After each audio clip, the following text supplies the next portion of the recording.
കഴിഞ്ഞ ദിവസം കണ്ട കല്യാണത്തിന്റെ തലേന്നത്തെ വ്ലോഗ് എല്ലാവർക്കും ഇഷ്ടപ്പെട്ടെന്ന് ഞാൻ പ്രതീക്ഷിക്കുന്നു. അപ്പൊ ഇനി നമുക്ക് കല്യാണത്തിന് അന്നത്തെ വിശേഷങ്ങൾ കാണണ്ടേ. കുറെ പേരെയൊക്കെ ഞാൻ ഇന്നലെ ഇൻട്രൊഡ്യൂസ് ചെയ്തിട്ടുണ്ടായിരുന്നു. ഇന്നലെ ഇൻട്രൊഡ്യൂസ് ചെയ്യാത്തവർ ആരെങ്കിലും ഒക്കെ ഉണ്ടെങ്കിൽ അവരെ ഞാൻ ഇന്നത്തെ ഈ വീഡിയോയിൽ ഇൻട്രൊഡ്യൂസ് ചെയ്യുന്നതായിരിക്കും. നമുക്ക് 2 ദിവസവും ഈവനിങ് ആയിരുന്നു ഫംഗ്ഷൻ വന്നിട്ടുണ്ടായിരുന്നത്. ഒരു 6 മണി കഴിഞ്ഞിട്ട് നമ്മൾ അവിടെ എത്തിയിട്ടുണ്ടായിരുന്നേ. ഈവനിങ്ങും അല്ല, നമുക്ക് നൈറ്റ് ആയിരുന്നു ഫംഗ്ഷൻ വന്നിട്ടുണ്ടായിരുന്നത്. ഒരു 7 റേഞ്ചിലൊക്കെ ആയിരുന്നു നമുക്ക് നിക്കാഹ് പറഞ്ഞിട്ടുണ്ടായിരുന്നത് കേട്ടോ. ഇന്നും നമ്മുടെ 2 ഫാമിലീസും മാത്രം ചേർന്നിട്ടുള്ള ഒരു കുഞ്ഞ് അടിപൊളി കല്യാണം. എന്ന് കയറിയപ്പോൾ തന്നെ mini burger, mini sandwich, pizza, അങ്ങനെ ഒരുപാട് ഐറ്റംസ് നമുക്ക് സ്റ്റാർട്ടേഴ്സ് ആയിട്ടുണ്ടായിരുന്നു. സോ നമ്മൾ എല്ലാത്തിനും ഇഷ്ടപ്പെട്ട് ട്രൈ ചെയ്തിട്ടുണ്ടായിരുന്നു. ഞങ്ങളുടെ വീട്ടിലൊരു ഫംഗ്ഷൻ വന്നാൽ, അതായത് എൻ്റെ ഹസ്ബൻഡിന്റെ വീട്ടിലൊരു ഫംഗ്ഷൻ വന്നാൽ എനിക്ക് പലപ്പോഴും തോന്നിയിട്ടുണ്ട് ഒരു ഫംഗ്ഷന് പുറത്തുനിന്ന് ആൾക്കാരെ വിളിക്കേണ്ട ആവശ്യമില്ല. അത്യാവശ്യം ചെറിയ വലിയ ഒരു കൂട്ടുകുടുംബമാണെന്ന് എനിക്ക് പലപ്പോഴും ഫീൽ ചെയ്തിട്ടുണ്ട്. സ്റ്റാർട്ടേഴ്സ് ആയിട്ട് നമുക്ക് ഇഷ്ടംപോലെ ഓപ്ഷൻസ് ഉണ്ടായിരുന്നു. അതുപോലെ ഡ്രിങ്ക്സിന്റെ സൈഡിൽ നമുക്ക് മൊജിറ്റോയും അതുപോലെ ഒരുപാട് ഐറ്റംസ്, ജ്യൂസ്, മൊഹബത്ത് കാ സർബത്ത്, അങ്ങനെ ഒരുപാട് ഐറ്റംസ് ഉണ്ടായിരുന്നു കേട്ടോ. ഇതിൽ ഒരു വാട്ടർമെലൺ വെച്ചിട്ടുള്ളൊരു ഡ്രിങ്ക് ഉണ്ടായിരുന്നു. എൻ്റെ പൊന്നോ, അടിപൊളി ടേസ്റ്റ് ആയിരുന്നു. പിന്നെ കല്യാണത്തിന്റെ തലേന്നത്തെ വീഡിയോ ഒക്കെ ഡിസ്പ്ലേയിൽ വന്നിട്ടുണ്ടായിരുന്നു. 1-2 പോർഷന് ഞാനുണ്ട്, അതൊക്കെ ഞാൻ കട്ട് ചെയ്തിട്ടിട്ടുണ്ട്. എന്റെ കല്യാണത്തിന് ഇതുപോലെ പിറ്റേന്നത്തെ പരിപാടിക്ക് തലേന്നത്തെ വീഡിയോ ഉണ്ടായിരുന്നു. ബട്ട് എന്തോ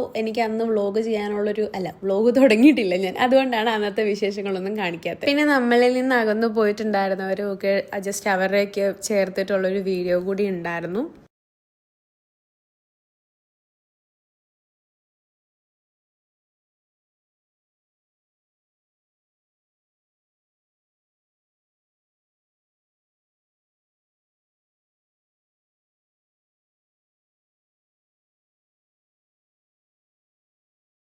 ബ്രൈഡ് എത്തിയിട്ടുണ്ട്. ഇനി ബ്രൈഡിനെ കൊണ്ടുവന്ന് നിക്കാഹ് കാണുന്ന രീതിയിൽ സെറ്റ് ചെയ്തിട്ടായിരുന്നു ഇരുത്തിയിട്ടുണ്ടായിരുന്നത്. അതിന്റെ പുറകിന് തന്നെ ഗ്രൂമിന്റെ എൻട്രി ഉണ്ട്. ഇവിടെ ഗ്രൂമിന്റെ എൻട്രിയുടെ സമയമായപ്പോഴത്തേക്കും നിക്കാഹിന്റെ ടൈം ജസ്റ്റ് ഒന്ന് ലാഗ് ആയിട്ടുണ്ടായിരുന്നു. അതുകൊണ്ട് തന്നെ എല്ലാം പെട്ടെന്ന് ആക്കിയിട്ടുണ്ടായിരുന്നു കേട്ടോ.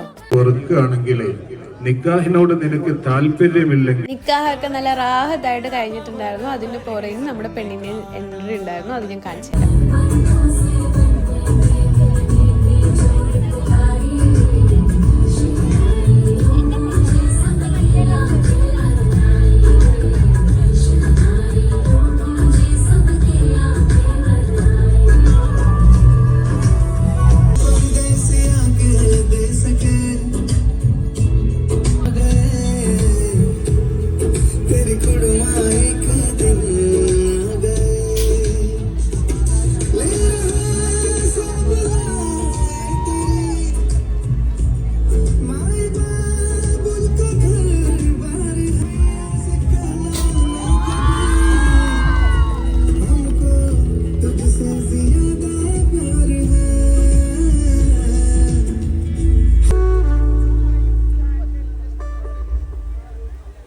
ചെറുക്കനെയൊക്കെ കണ്ട സ്ഥിതിക്ക് നമുക്കിനി ഫുഡിന്റെ ഭാഗത്തൊന്ന് പോയി നോക്കിയാലോ. ഇന്ന് ഞാൻ ആക്ച്വലി ആരെയൊക്കെയോ കാണിക്കണമെന്ന് വിചാരിച്ചിട്ടുണ്ടായിരുന്നു. പക്ഷെ കുറെ പോർഷൻസ് ഒന്നും ഞാൻ ക്യാമറ ഓൺ ആക്കാതാണ് എടുത്തതെന്ന് എനിക്ക് ഇപ്പോഴും മനസ്സിലായിട്ടില്ല. ഇതിന്റെ സെക്ഷനിൽ ഫിഷ് തവ ഉണ്ടായിരുന്നു. എനിക്കത് വലിയ പിടുത്തമില്ലാത്തതുകൊണ്ട് നമ്മൾ ആ സൈഡിലോട്ട് പോയിട്ടുണ്ടായിരുന്നു. ഞാൻ ഒരാളെ കാണിച്ചു തരാവേ.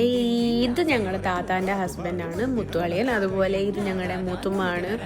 ഇനി എന്റെ ബാബീസ്, അങ്ങനെ എല്ലാവരും. അപ്പൊ നമുക്ക് ഫുഡ് കഴിക്കാനായിട്ട് ഇരിക്കാം. ഫുഡിനുള്ളതെന്ന് പറഞ്ഞു കഴിഞ്ഞാല് ബിരിയാണി ഉണ്ടായിരുന്നു, ചിക്കൻ ബിരിയാണി ആയിരുന്നു ഉണ്ടായിരുന്നത്. തിരി, അതുപോലെ ബ്രോസ്റ്റഡ്, പൊറോട്ട, കൊയിൻ പൊറോട്ട, അങ്ങനെ ഒരുപാട് ഐറ്റംസ് ഉണ്ടായിരുന്നു. അപ്പൊ നമുക്ക് ഇതിൽ ഇഷ്ടമുള്ള, പിന്നെ ഫ്രൂട്ട്സ് ഉണ്ടായിരുന്നു, പിന്നെ ഇഷ്ടംപോലെ ഡെസേർട്ട് ഐറ്റംസ് ഉണ്ടായിരുന്നു.